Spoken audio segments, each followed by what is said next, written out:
안녕하세요. 밤동아 TV입니다. 오늘 첫 번째로 들려드릴 이야기는 서로를 물귀신과 숲귀신으로 오해한 만성이와 어느 여인의 이야기랍니다.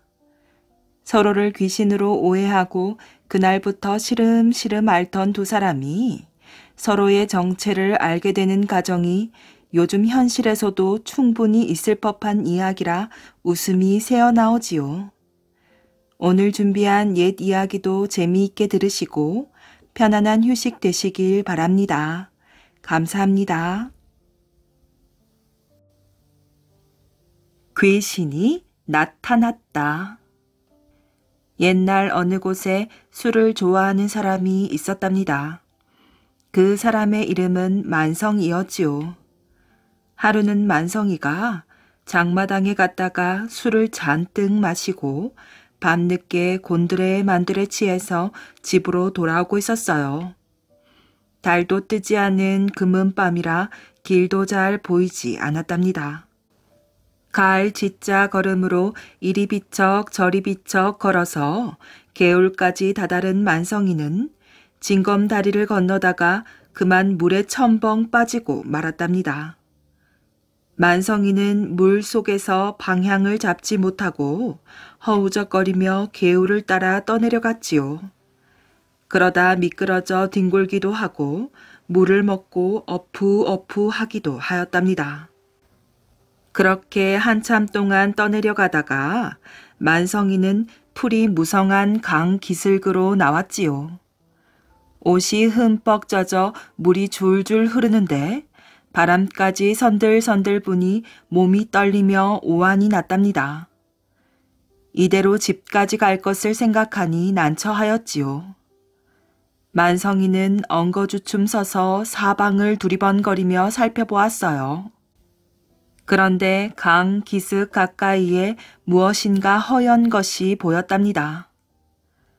누가 빨래를 해서 널어놓은 모양이군. 이렇게 중얼거리던 만성이의 머릿속에 갑자기 한 가지 생각이 떠올랐지요. 옳지. 저 빨래를 걷어서 우선 젖은 옷을 갈아입어야겠다. 몸이 마르면 이렇게 떨리지는 않을 것이야. 만성이는 허연 것이 있는 곳으로 어슬렁어슬렁 걸어갔어요. 가깝게 다가갈수록 그것은 빨래한 흰 옷이 틀림없었지요. 만성이는 허리를 굽혀 옷을 집으려고 하였어요. 이때였답니다. 앗! 하고 새된 소리를 지르면서 흰 옷이 벌떡 일어나더니 머리를 풀어헤친 여자 귀신이 왈칵 두 손을 내밀어 만성이의 얼굴을 허벼 뜯었지요. 만성이는 너무 놀라 소리도 지르지 못하고 달아났어요. 귀신이다. 귀신. 귀신이다. 귀신.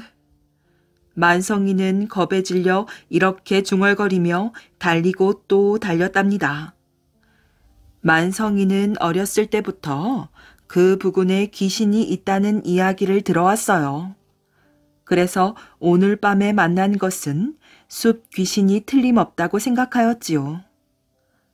얼마나 혼이 났던지 만성이는 집에 돌아와서도 벌벌 떨기만 하면서 잠을 자지 못하였어요. 다음날 아침에는 열이 몹시 나고 헛소리까지 하였지요. 저 숲귀신을 쫓아라. 만성이의 눈에는 머리를 풀어헤친 여자 귀신이 자꾸만 얼른거리는 것이었어요. 시간이 갈수록 만성이의 병은 심해졌지요. 온 집안 식구들이 만성이를 걱정하며 머리맡에서 떠나지 못했답니다. 이 마을에는 아는 것이 많고 마음씨 좋은 할아버지 한 분이 있었지요. 만성이가 갑자기 앓는다는 소식을 들은 할아버지는 자기 일처럼 걱정되어 만성이네 집을 찾아왔어요. 아니, 튼튼하던 사람이 어떻게 되어 알아 누웠나? 할아버지는 만성이가 알아 눕게 된 사연을 처음부터 마지막까지 차근차근 따져 물었답니다. 만성이가 숲 귀신을 만난 다음부터 병이 생겼다는 말을 듣더니 할아버지는 껄껄 웃었지요.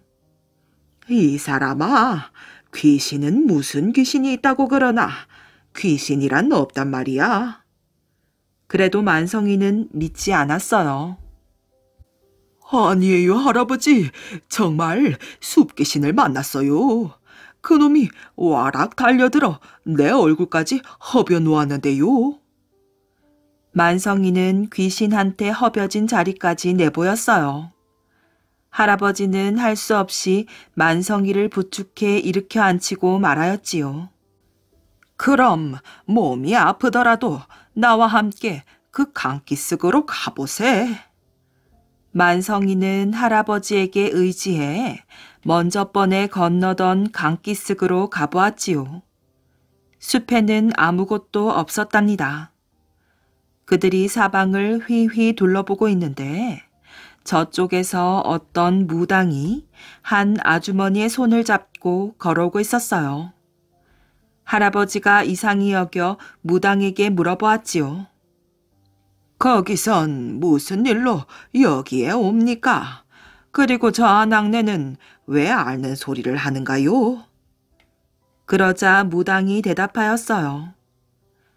글쎄, 어젯밤에 이 여인이 장 보러 간 남편이 오지 않아 이 숲에까지 나와 기다리고 있는데 개울에서 물귀신이 첨벙거리며 기어나와 덮치는 바람에 죽을 뻔했대요.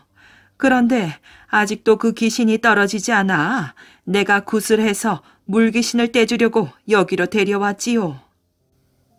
무당의 말을 듣고 할아버지는 너무도 어이가 없어 한참을 껄껄 웃었답니다. 그러고 나서 만성이와 여인을 보고 말하였지요. 자, 그럼 숲귀신과 물귀신이 서로 만나보시오. 만성이와 여인은 눈이 동그래져서 마주보며 한참 동안 영문을 몰라 하였어요. 그러다가 그날 밤 둘이 마주쳤던 이야기를 할아버지한테서 듣고서는 부끄러워 돌아서고 말았지요. 이런 일이 있은 뒤 만성이와 여인의 병은 씻은 듯이 나았고 그와 함께 귀신이 있다던 생각도 머릿속에서 말끔히 사라져버렸답니다. 복돌이의 방울. 왕골이라는 마을에 부자가 살았답니다. 부자의 별명은 양돼지였지요. 부자의 성이 양가인데다가 돼지처럼 욕심이 많아 생긴 별명이었어요. 나이 어린 복돌이라는 아이가 종살이를 하고 있었지요. 10년 후에는 논과 밭을 줄 것이니 그때까지 열심히 일하도록 해라. 양돼지와 약속을 한 복돌이는 열심히 일하였어요. 어느덧 힘든 10년이 지났답니다. 19살이 된 복돌이는 지긋지긋한 머슴살이에서 하루라도 빨리 벗어나고 싶었어요. 영감마님, 약속하신 10년이 지났습니다. 제게 논과 밭을 떼어주십시오. 복돌이는 부자에게 품삯을 달라고 하였어요. 뭐라고? 10년 동안 먹여주고 입혀주었더니 못하는 소리가 없구나. 양돼지는 펄쩍 뛰며 오히려 화를 내었지요. 분명히 10년이 지나면 품삯을 주기로 하셨지 않습니까? 품삯을 달라고? 네 어미 장사를 치르는데 쓴 돈만 300냥이나 되느니라.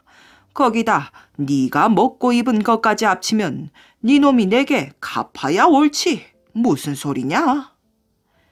양돼지는 장부를 보여주며 오히려 큰 소리를 쳤답니다. 복돌이의 어머니는 15년 동안 양돼지의 집에 머슴으로 살면서 한 번도 품삯을 받지 못하였어요. 복돌이는 기가 막히고 억울한 마음에 울음을 터뜨렸지요. 두 주먹을 불끈 쥔 복돌이는 도저히 참을 수가 없었답니다. 영감마님, 어머니는 보리밥도 제대로 못 드시며 일했습니다. 그런데도 품삯을 한 번도 받지 못하고 돌아가셨어요. 아직도 제가 갚아야 할 빚이 있다면 어떻게든 갚겠습니다. 복돌이의 눈빛을 본 양돼지는 겁이 났지요. 왜 그렇게 또 화를 내느냐? 네가 우리 집에서 나가는데 그냥 보낼 수가 있겠느냐?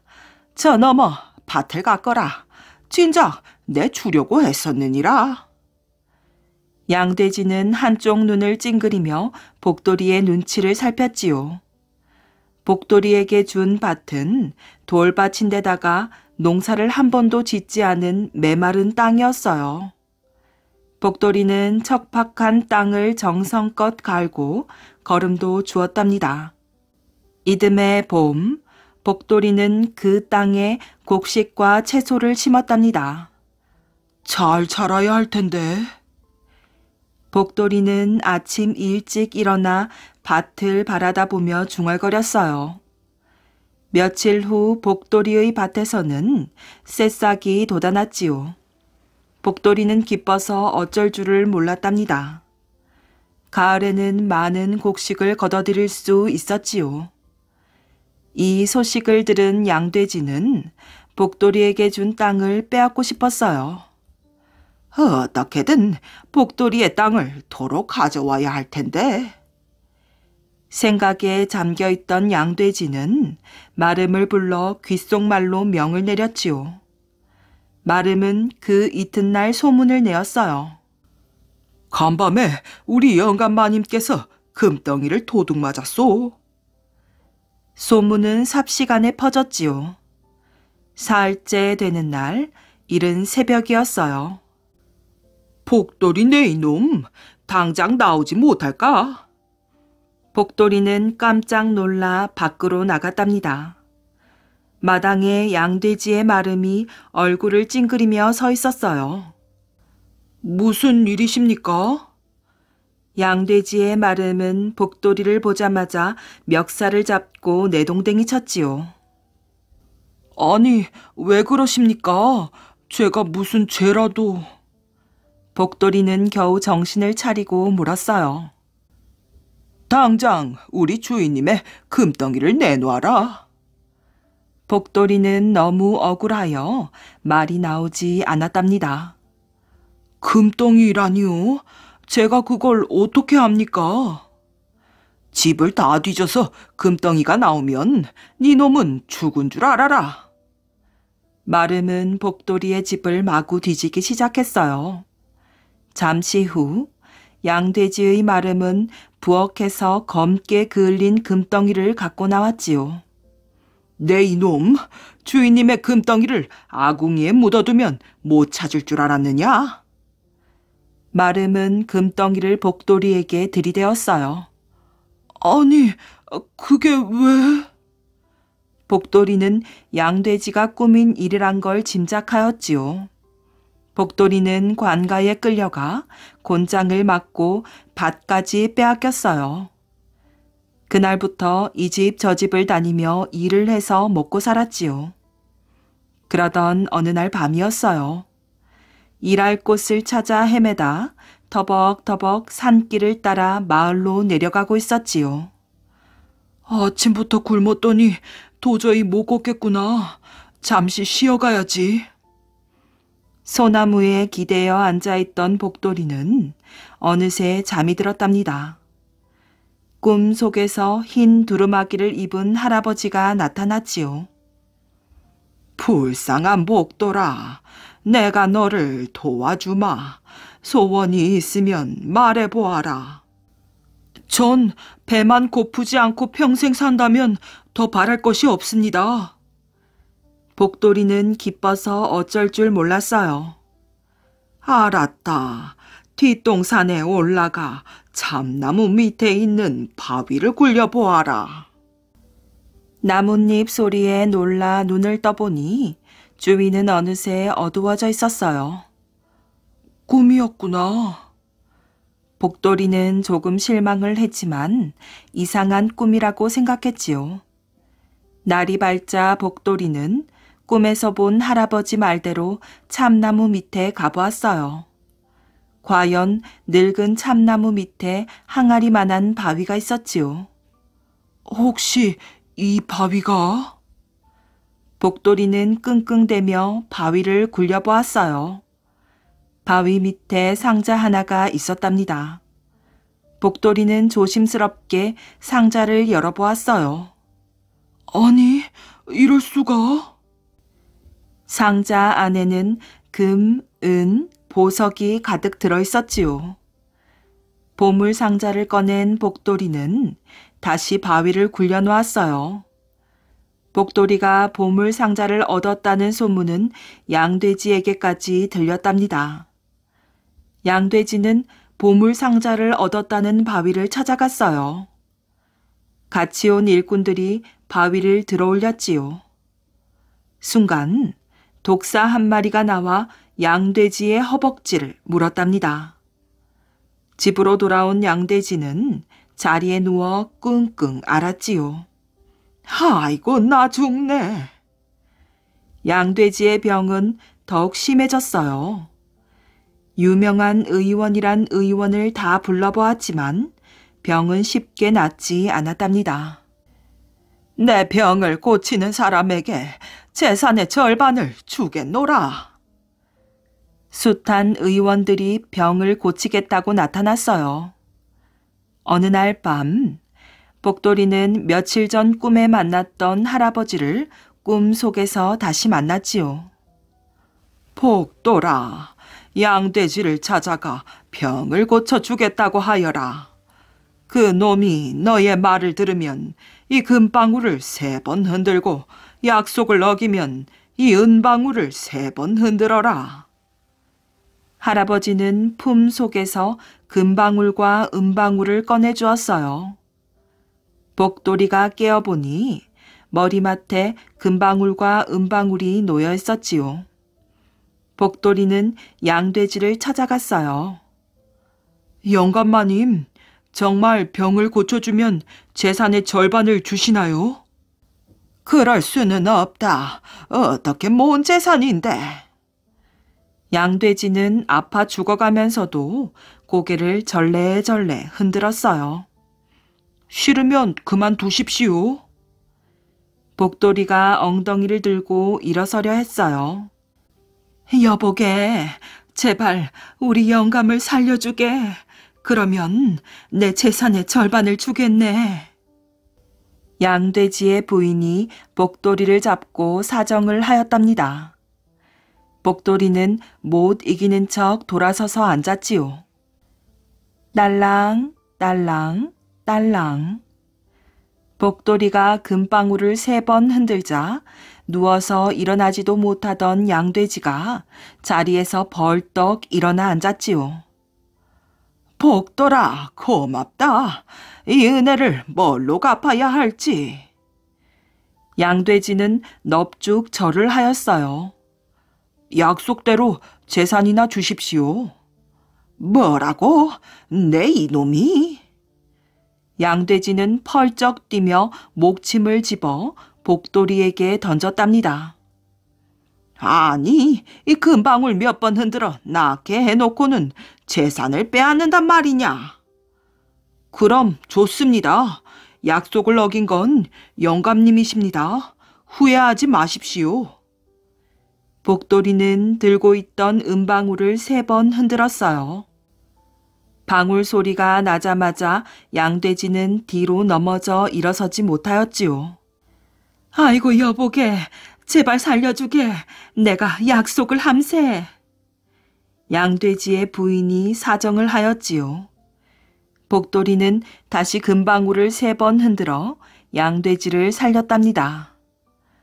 고맙네. 아까는 그건 내가 잘못했네. 내일 저녁에 오면 재산을 나눠주겠네. 복돌이를 돌려보낸 양돼지는 뇌물을 한 보따리 가지고 고을 원님을 찾아갔어요. 원님, 제발 복돌이를 죽여주십시오. 그놈이 죄 없는 사람을 살렸다 죽였다 하는 괴상한 방울을 가지고 못된 짓을 하고 있습니다. 뭐라고, 괴상한 방울? 원님은 고개를 끄덕이더니 복돌이를 잡아왔지요. 꽁꽁 묶여온 복돌이는 겁에 질려 있었어요. 당장 방울을 내놓도록 해라. 그건 아니 됩니다. 복돌이는 부들부들 떨며 말을 더듬었어요. 니놈이 원님의 말을 거역할 셈이냐? 옆에 서 있던 양돼지가 입을 실룩거렸지요. 원님은 포조를 시켜 복돌이에게서 방울을 빼앗았어요. 방울을 빼앗은 원님은 은방울을 흔들었지요. 딸랑 딸랑 딸랑.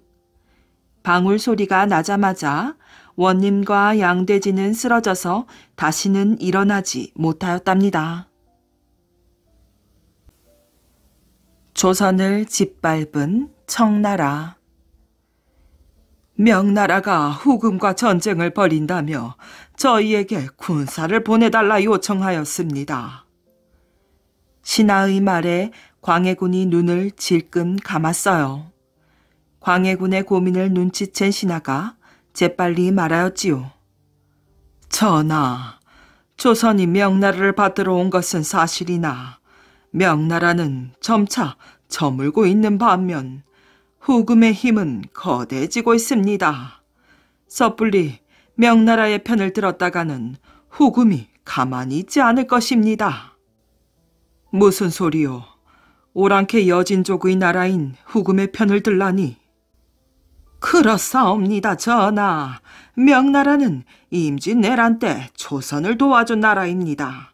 명나라가 어려움에 처하면 마땅히 도와야 한다고 생각되옵니다.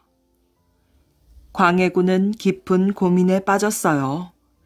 아직 전쟁의 상처가 채 씻기지 않은 이때에 자칫 명나라나 후금의 심기를 잘못 건드렸다가는 다시 전쟁이 일어날지도 모르니까요. 광해군은 강홍립 장군을 불러 이렇게 말하였어요. 1만 군사를 이끌고 명나라로 가시오. 명나라를 돕는 척하되 후금을 꼭 이기려 하지는 마시오. 후금의 눈밖에 나는 것도 좋지가 않소. 강홍립은 광해군의 명령에 따라 후금이 이길 듯한 분위기가 되자 곧바로 후금에 항복하였어요. 한편 조정에서는 심상치 않은 목소리가 흘러나왔지요. 황제의 나라인 명나라를 배신하고 오랑캐에게 항복하다니 이런 망신이 어디에 있어? 출신이 천한 왕이니 그렇지요. 게다가 왕의 자리를 지키겠다며 동생을 죽이고 어머니까지 가두지 않았습니까? 저런 왕은 몰아내야 합니다. 결국 광해군은 왕의 자리에서 쫓겨나고 말았답니다. 조선은 이렇게 안팎으로 여전히 불안한 상태였지요. 광해군이 물러나면서 조선은 다시 명나라를 받들었어요.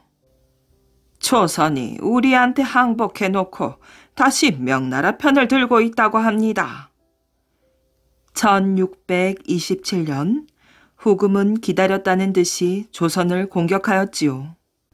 후금의 3만 군사가 평양을 지나 한양으로 오고 있습니다. 광해군의 뒤를 이어 임금이 된 인조는 두려움에 떨었답니다. 앞으로 명나라를 따르지 않고 후금과 형제처럼 지낼 테니 군사를 철수해 주십시오. 궁지에 몰린 인조가 제안하자 후금이 군사를 철수해 갔지요. 하지만 조선에서는 여전히 후금을 오랑캐의 나라라고 얕보며 명나라를 따랐답니다. 한편 후금은 명나라와의 큰 전쟁을 앞두고 있었어요. 그러면서 전쟁에 필요한 군사나 식량 등을 바치라고 조선에 명하였지요. 기가 막히는 노릇입니다. 형제 관계를 맺어준 걸로도 부족해 이제는 전쟁에 필요한 물자를 바치라니요. 이는 조선을 신하 취급하는 것입니다. 더는 못 잡겠습니다. 우리가 먼저 후금을 공격합시다. 감히 우리를 공격한다고. 조선은 지금이라도 우리의 신하가 되겠다고 굴복하고 왕자를 인질로 보내도록 하라. 이렇게 두 나라는 팽팽한 긴장 속에서 하루하루를 보내었지요. 후금은 나라의 힘을 더 키우는 한편 나라의 이름도 청으로 바꿨어요. 1636년에는 12만 군사를 이끌고 다시 조선으로 쳐들어왔지요. 인조와 신하들은 우왕좌왕하다가 남한 산성으로 몸을 피하였어요. 산성 밖을 청나라 군사들이 에워싸고 있습니다. 밖에서 군사들이 청나라 군사들과 싸우고는 있지만 번번이 지고 있습니다. 인조는 도간에 든 쥐나 다름없었지요. 산성 안에서 40일 넘게 버텼지만 결국 청나라에 항복할 수밖에 없었답니다.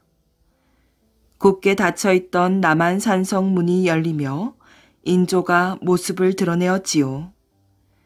임금의 오신 용포를 벗은 인조를 보며 백성들은 울부짖었어요. 인조가 굳은 얼굴로 한강의 삼전도 나루에 도착하니 청나라 황제인 태종이 높은 의자에 앉아 있었지요. 조선은 청나라 황제께 신하의 예를 갖추어라. 인조는 무릎을 꿇고 엎드려 절하며 이마를 땅바닥에 찧었답니다. 3번 절하고 일어난 인조의 이마에서는 붉은 피가 뚝뚝 떨어졌답니다. 달래와 천개꽃. 저 멀리 금강산 자락이 희미하게 내보이는 곳에 온정리라는 마을이 있었답니다. 그곳엔 땅을 빌어 농사를 지으며 살아가는 사람들이 모여 살고 있었지요. 가난한 사람들이 부자의 땅을 빌어서 농사를 짓는 터라 1년 내내 허리가 휘도록 일해야 겨우 입에 풀칠할 정도였지요. 그러던 어느 해 봄, 큰 가뭄이 들었답니다. 지난 겨울에 꼭꼭 심어두었던 보리싹이 트기도 전에 모두 말라 죽었지요. 아이고, 이걸 어쩌나. 하늘도 참 무심하시지. 올 보릿고개를 넘기기 힘들겠어요. 이젠 이 마을 사람이 다 굶어서 죽겠구려. 어허이. 마을 사람들은 일손을 놓은 채 하늘만 쳐다보며 한숨만 내쉬었지요. 어디 삿잎에 거미줄 치겠소. 저 뒷산에 어린 소나무 껍질이라도 벗겨 먹고 목숨을 부지해야지요. 여느 사람들과 마찬가지로 이 마을에 소작살이를 하는 달래네 집도 풀뿌리나 나무 껍질로 근근히 생활에 나갔답니다. 달래는 늙은 부모를 모시고 어렵게 살아가는 처녀였어요. 마음씨가 비단결같이 곱고 효성이 지극하였고 어른들께도 예의 바르게 행동하였지요. 그러던 어느 날 풀뿌리와 나무 껍질을 수십일째 먹던 사람들이 하나둘 쓰러져 눕기 시작하였어요. 온몸이 누렇게 변하면서 시름시름 앓는 부황증이라는 병에 걸린 것이지요. 가난한 살림의 달래 부모님들이 남들보다 먼저 드러누웠어요. 이대로 가다가는 온 마을 사람들이 쓰러져 굶어 죽을 것이 뻔하였지요. 마을의 몇몇 사람들이 모여 부자를 찾아가 곡식을 구워달라고 사정을 하기로 하였어요. 어르신, 지금 마을 사람들이 다 굶어 쓰러져 가고 있습니다. 제발 곡식 좀 구워주십시오. 내년에 꼭 갚겠습니다. 자네들 일은 내 알바가 아니네. 굶어 쓰러진 것이 어디 내 탓이란 말인가. 부자는 곰방대를 입에 물며 먼 산만 쳐다보았어요. 제발 어르신, 죽어가는 사람들을. 어허, 내 말을 듣지 못하였나? 냉큼 내 집에서 나가렸다. 사람들이 간절하게 빌면서 부탁했지만 부자는 호통을 치며 사람들을 내쫓았어요. 얼마 전에도 장쇠라는 사람이 부자를 찾아와 사정했다가 볼기만 맞고 쫓겨나왔지요. 곳간에는 마을 사람들로부터 걷어들인 쌀이 썩어갈 정도로 쌓여 있었는데도 말이지요. 사람들은 부자를 원망하며 쫓겨나왔답니다. 이젠 죽는 날만 기다리는 것 뿐이었어요. 촌장 어르신, 제가 부항증 고치는 방법을 알아냈습니다. 뭐라고? 그게 정말이냐? 마을 촌장 어른을 찾아온 것은 달래였지요. 제가 어젯밤 꿈을 꾸었는데 하얀 수염을 길게 늘어뜨린 한 할아버지 한 분이 저에게 말씀하셨어요. 꿈에 할아버지가 뭐라고 하시던? 촌장과 마을 사람들은 달래를 쳐다보았지요. 금강산 천선대에 가면 천개화라고 하는 빨간 꽃이 피어 있는데 그 꽃으로 부모님의 부항증을 고쳐드리라면서. 천개화? 사람들은 눈이 휘둥그레지면서 서로 얼굴을 쳐다보았지요. 그때 웅성거리는 사람들 틈에서 누군가가 외쳤답니다. 그럼 누가 그 험한 금강산 천선대까지 가서 꽃을 구해온단 말이오? 달래의 이야기에 잔뜩 기대를 걸고 있었던 마을 사람들은 소리 낮춰 속삭일 뿐 아무도 선뜻 나서는 사람이 없었답니다. 글쎄, 그것이 문제로구나. 허허, 이걸 어쩌나. 촌장의 한숨 섞인 목소리가 저녁 노을에 스며들었어요. 부황증으로 기력이 없는 마을 사람들로선 험한 천선대 벼랑을 기어오를 사람이 없는 것이 당연하였지요. 죽는 한이 있어도 내가 꼭 그 천개화를 구해올 테야. 달래는 그날 밤 입술을 깨물며 마음을 굳게 먹었답니다. 가만히 앉아서 부모님이 세상을 떠나는 것을 보고 있을 수만은 없는 노릇이었지요. 다음날 첫 딸기 울기 전에 달래는 집을 나섰어요. 어머니, 아버지, 제가 돌아올 때까지 살아만 계세요. 눈물을 삼키며 나서는 달래의 발걸음이 무거웠어요. 달래가 집을 나선 지 사흘 만에 천선대가 구름 위에 아득히 솟아있는 것을 볼 수 있었답니다. 벌써 다리가 휘청거렸지요. 달래는 발바닥이 부르트는 것도 아랑곳하지 않고 험한 천선대를 향해 한 발 한 발 옮겼답니다. 중턱쯤 올라가자 갑자기 온 산이 안개에 휩싸였어요. 천선대는 물론 바로 앞의 나무조차 보이지 않았답니다. 이를 어쩌지? 한 치 앞도 보이지 않는걸. 그때였어요. 안개 속에 무엇인가 커다란 형체가 보이더니 달래의 눈앞에 황소만한 호랑이가 나타났지요. 에구머니나! 소스라치게 놀란 달래는 후들거리는 다리를 더 이상 버티지 못하고 땅바닥에 주저앉았답니다. 이젠 죽었구나. 천선대에 올라가 보지도 못하고 이렇게 죽다니. 아버지, 어머니, 이 불효녀를 부디 용서해 주세요. 그런데 이게 웬일이지요? 입을 쩍 벌리고 금방이라도 잡아먹을 것 같던 호랑이가 등을 돌렸답니다. 그리곤 길다란 꼬리를 좌우로 저으며 앞으로 걸어가는 것이었어요. 달래는 무서워 꼼짝도 할 수 없었지요. 호랑이는 달래를 휙 한번 돌아보고는 또 꼬리를 휘저었어요. 달래에게 따라오라고 알려주는 것 같았지요. 달래는 용기를 내어 서서히 호랑이의 뒤를 따라갔답니다. 한참을 따라가니 어느새 천녀봉 밑에 이르렀어요. 머리 위에 웅장한 천선대의 모습이 보였답니다. 하지만 이제부터는 길이 따로 나 있는 것이 아니었어요. 험한 벼랑을 기어 올라가야 했답니다. 어떻게 올라가야 할지 망설이고 있는데 어디선가 파랑새 한 마리가 날아와 달래의 머리 위를 맴돌았지요. 파랑새는 달래가 벼랑을 기어오를 때 손을 뻗어 버틸 수 있는 곳에 앉았다가 다시 날아가곤 하였어요. 달래는 바위 틈에 여린 손톱을 깊게 박아가며 한치 한치 올랐지요.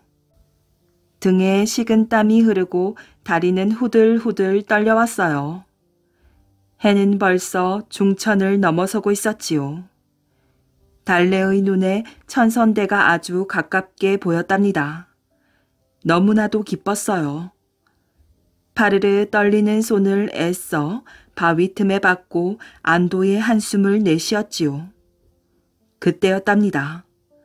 며칠째 아무것도 먹지 못한 달래는 심한 허기증 때문에 눈앞이 캄캄해졌어요. 순간 달래는 그 높은 벼랑에서 굴러 떨어지고 말았답니다. 이튿날 아침이었어요.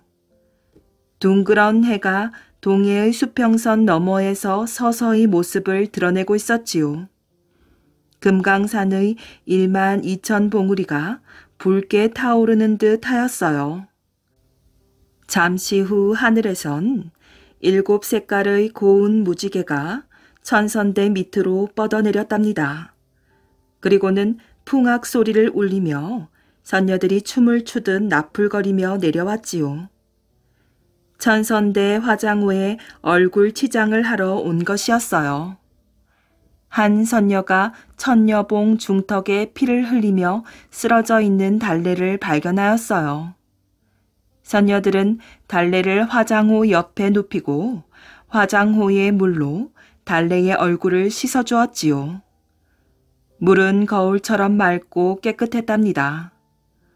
얼굴에 찬 기운을 느꼈던지 거친 숨을 몰아쉬며 달래는 서서히 눈을 떴어요. 마치 깊은 잠을 자고 난 것 같았답니다. 달래는 선녀들을 보고 깜짝 놀라 몸을 일으켰어요. 낭자는 어찌하여 이 험한 곳까지 오게 됐나요? 달래가 눈을 뜨자 선녀가 물었어요. 북받쳐 오르는 설움을 참을 수 없어 목 놓아 울던 달래는 선녀들에게 자신이 이곳까지 오게 된 사연을 이야기하였지요. 선녀들은 달래의 이야기를 듣고 눈물을 글썽였어요. 한 선녀가 급히 무지개를 타고 하늘로 올라갔다가 내려오더니 달래의 손에 한 송이 붉은 천개꽃을 쥐어주었답니다. 100년에 한 번밖에 피지 않는 천개꽃이에요. 아주 귀중한 것이지만 당신의 고운 마음에 감동해서 드린답니다. 이 꽃을 병을 앓고 있는 사람의 코에 대어 냄새를 맡게 하세요. 그러면 그 어떤 병도 씻은 듯이 나을 것이에요. 정말 고맙습니다, 선녀님. 달래는 눈물을 그렁이며 깍듯이 인사를 하였지요. 마을을 향해 내려가는 달래의 발걸음이 무척이나 가벼웠어요. 그때까지도 달래는 자신이 화장호 물에 얼굴을 씻은 후 선녀처럼 예뻐진 것을 알지 못하였어요. 마을에 돌아온 달래는 사람들이 어느 한 사람도 성하지 않은 사람이 없다는 것을 알았어요. 우리 부모님보다 더 나이도 많고 더 위급한 어른들도 계시는데 그분들부터 먼저 고쳐드리는 것이 도리이지. 달래는 먼저 동네에서 나이가 제일 많이 드신 촌장 어른의 집부터 들렀답니다. 다 죽어가던 촌장의 코에 청개꽃을 갖다 대었지요. 과연 촌장은 잠깐 사이에 언제 아팠냐는 듯이 얼굴에 핏기가 돌았답니다. 참으로 신기한 꽃이구나. 달래는 집집마다 돌아다니면서 온 마을 사람들을 자리에서 일어나게 하였지요. 해가 산마루를 넘어가 점점 어두워졌어요. 달래는 그제야 자기 집으로 헐레벌떡 뛰어들어갔지요. 방문을 열어보니 아버지와 어머니가 나란히 누워 시름시름 앓는 소리를 내고 있었어요. 아버지, 어머니, 달래가 청개화를 이렇게 구해가지고 왔어요. 눈을 떠보세요. 달래가 부모님을 흔들었으나 부모님은 도무지 정신을 차리지 못했답니다. 달래는 울먹이며 급히 청개꽃을 부모님의 코에 번갈아 갖다 대어 냄새를 맡게 하였지요. 너무 늦어서인지 시간이 한참 지난 후에야 부모님들은 잠에서 깨어나듯 부스스 자리를 털고 일어나 앉았답니다. 하지만 부모님은 달래를 알아보지 못하였어요. 달래 부모님은 달래를 보자 무릎을 꿇고 머리가 땅바닥에 닿도록 조아렸지요. 아이고, 정말 고맙습니다. 이렇게 다 죽어가는 늙은이들을 살려주시다니 이 은혜를 어떻게... 문 밖에선 마을 사람들이 엎드려 절을 하였어요. 사람들의 행동에 놀란 달래는 눈물을 흘리며 말하였지요. 아버지, 어머니, 저예요. 저 달래라고요. 달래는 거울을 들여다보고는 흠씬 놀랐답니다. 달래는 천선대 화장호에서 서녀들이 자신의 얼굴을 씻겨주었던 기억을 떠올렸지요. 달래는 천선대 화장호에서 선녀들을 만났던 일을 처음부터 끝까지 다 이야기하였어요. 허허, 달래의 효심이 하늘을 감동시켰구나. 정말 장하다. 촌장은 달래의 어깨를 두드리며 한박 웃었답니다. 얘야, 정말 네가 내 딸 달래란 말이냐? 그제야 달래 어머니는 달래를 부둥켜 안고 울었답니다. 마을 사람들은 그날 밤 달래네 집에 모여 날이 새는지도 모르고 이야기꽃을 피웠지요. 다음 날 아침이었어요. 맑기만 하던 하늘에 갑자기 먹구름이 몰려들었지요. 그러자 온 동네가 목마르게 기다리던 빗줄기가 시원스레 퍼붓기 시작하였어요.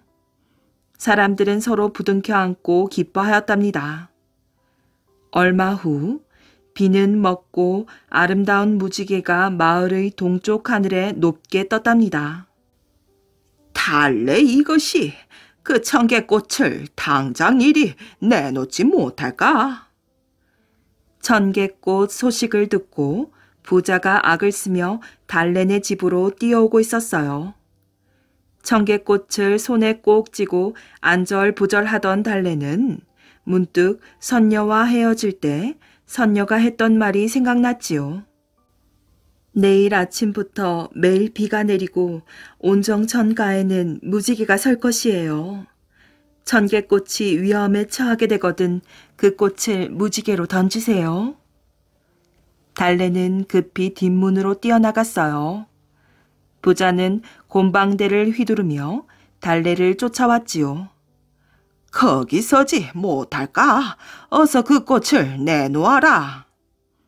하지만 달래는 천개화를 가슴에 꼭 안고 있는 힘을 다해 도망쳤답니다. 신발이 벗겨져 내동댕이 쳐졌지요. 무지개가 드리워진 개울가까지 정신없이 달려온 달래는 청개꽃을 무지개 위로 힘껏 던졌답니다. 그러자 꽃은 무지개를 타고 천선대 하늘로 높이 날아올랐어요. 부자는 땅바닥에 주저앉아 가슴을 쿵쿵 쳐댔답니다. 이 저것만 내 손에 들어왔어도 난 이 세상에서 제일 가는 부자가 되는 건데 정말 억울해, 억울해. 그 후 부자는 울화병에 걸려 자리에 눕고 말았지요. 머리를 싸매고 청개꽃 생각만 하였답니다. 어느 날 부자는 자신의 딸을 불렀답니다. 얘야, 네가 천선대에 가서 청개꽃을 구해올 수가 없겠느냐? 아버지의 병을 고치기 위해 필요하다고 애원을 한다면 아마 선녀들도 너의 효성에 감동되어 청개꽃을 줄지도 모를 일이다. 부자의 딸은 처음엔 선뜻 나서지 않았지만 화장호에 가면 자기도 달래처럼 예뻐질 수 있다는 생각에 길을 떠났답니다. 그러나 길잡이를 해주었다던 파랑새와 호랑이는 보이지 않았고 험한 벼랑을 기어오르다 발을 헛디뎌 떨어져 죽고 말았지요. 부자는 딸이 돌아오지 않자 직접 찾아 나서기로 하였어요. 부자가 육화암 근처에 이르렀을 때였지요. 아니, 호랑이잖아. 사람 살려. 갑자기 나타난 호랑이를 보자 부자는 온몸을 부들부들 떨면서 죽고 말았지요. 사실 그 호랑이는 진짜 호랑이가 아니라 지금까지 육화암 앞에 있는 범바위였던 것이에요. 그 후 마을 사람들은 부자에게 시달리는 일 없이 서로 오순도순 행복하게 살았다고 합니다. 그리고 가을에 수확을 한 핵곡식으로 달래가 청개꽃을 얻었다는 천선대에 가서 제사를 지내고 재미있게 놀다가 오곤 하였지요. 안개와 구름이 감도는 금강산 천선대엔 수많은 봉우리들이 하늘에 도둥실 떠있는 듯한 모습으로 사람들의 감탄을 자아냅니다. 또 선녀들이 내려와 얼굴 치장을 하였다는 화장호에는 지금도 1년 내내 깨끗한 천년수가 고여있다고 한답니다. 어부와 괴물. 영차, 영차. 어부가 바다 한가운데에서 그물을 끌어올렸어요.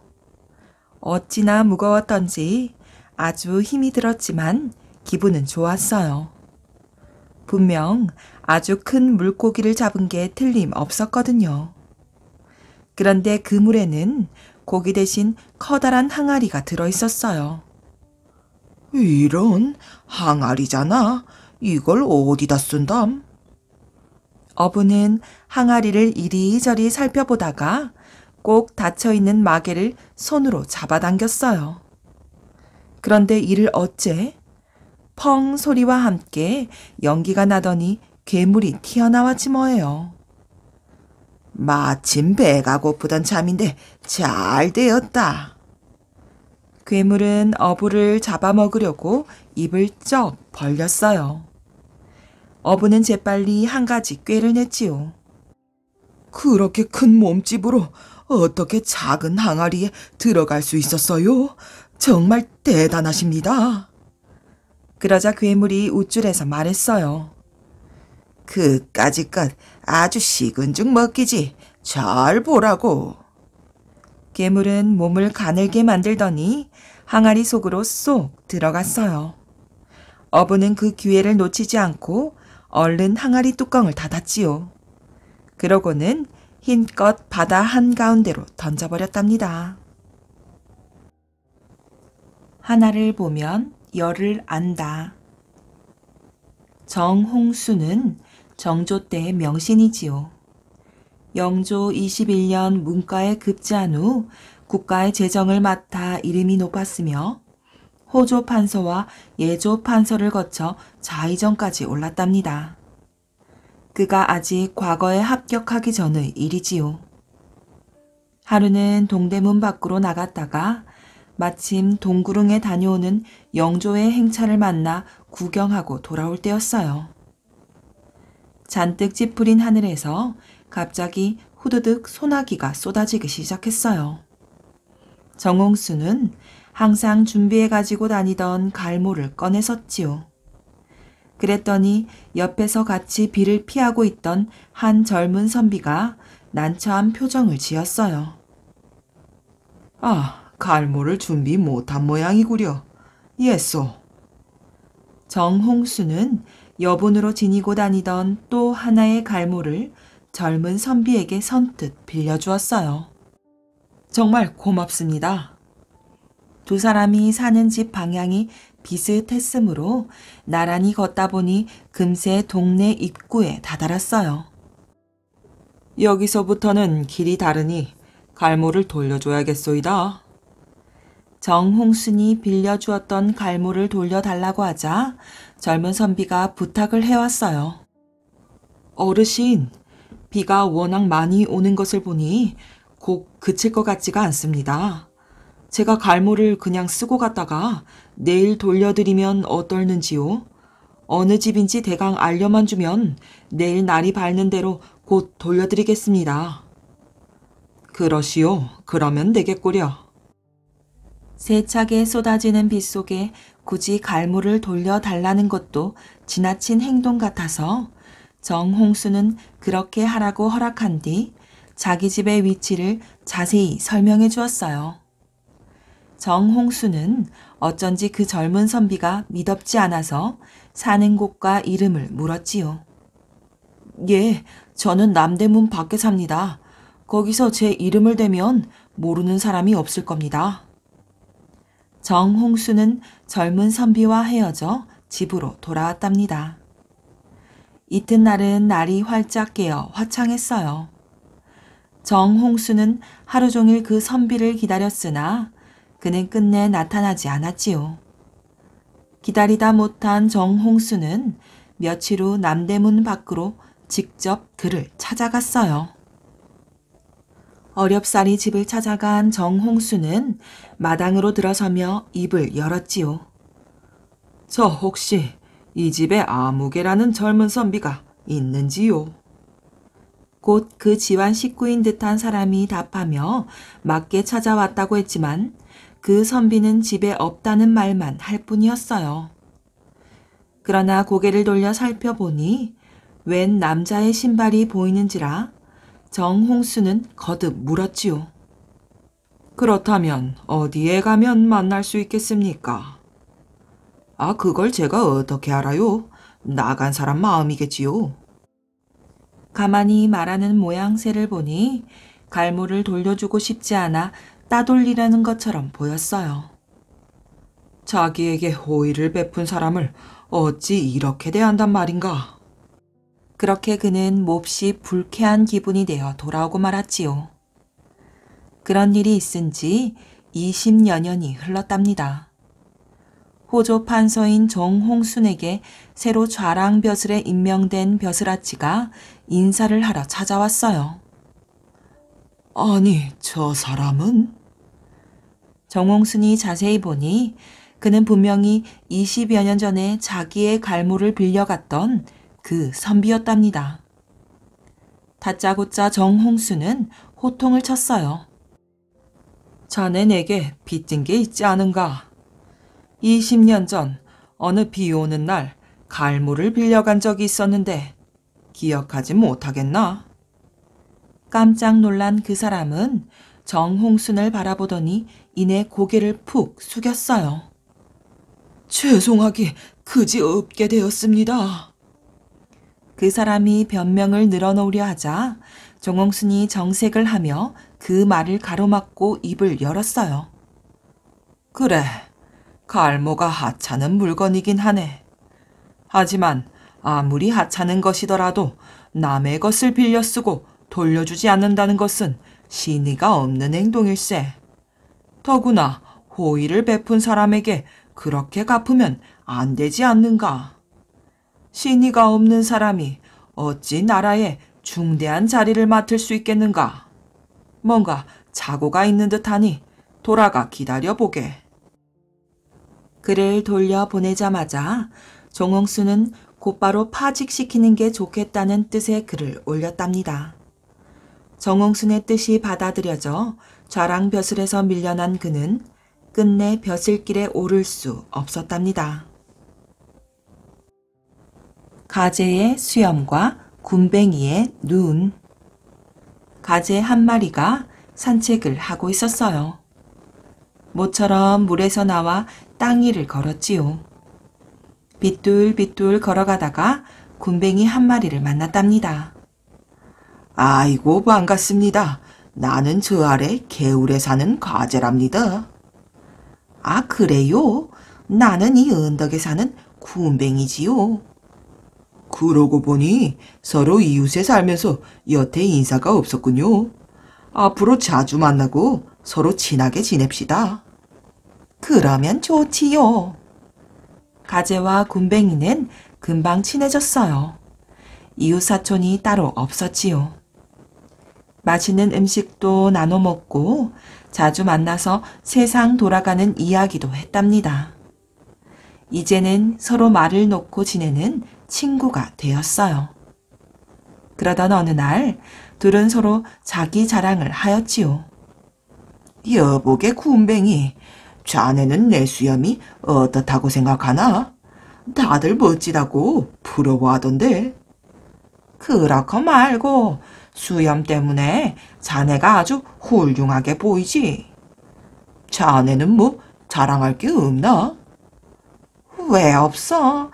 자랑할 거리가 있다네. 굼벵이는 가재 앞에서 꿈틀 제주를 한번 넘고는 어깨를 으쓱했어요.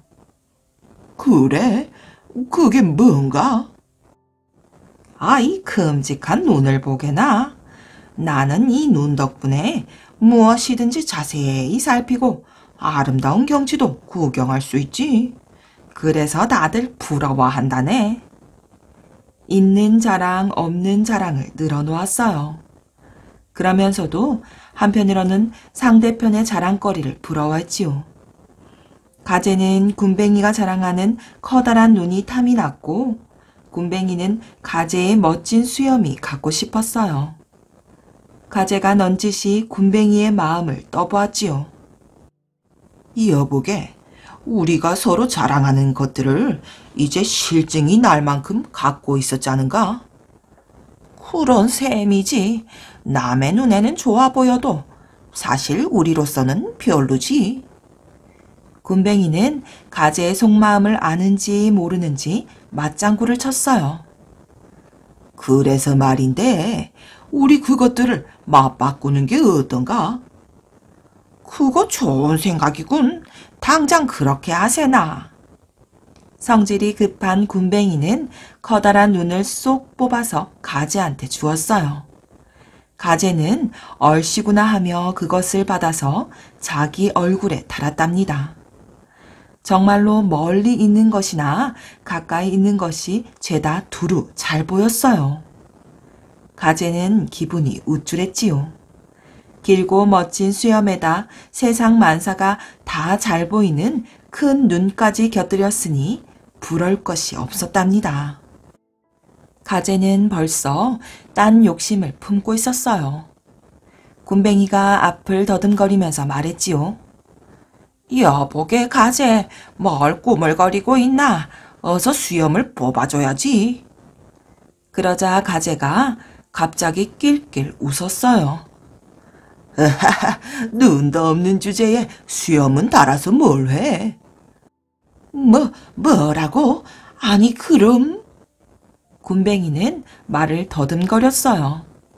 화가 나고 기가 막혔지만 앞이 안 보이니 어쩔 도리가 없었지요.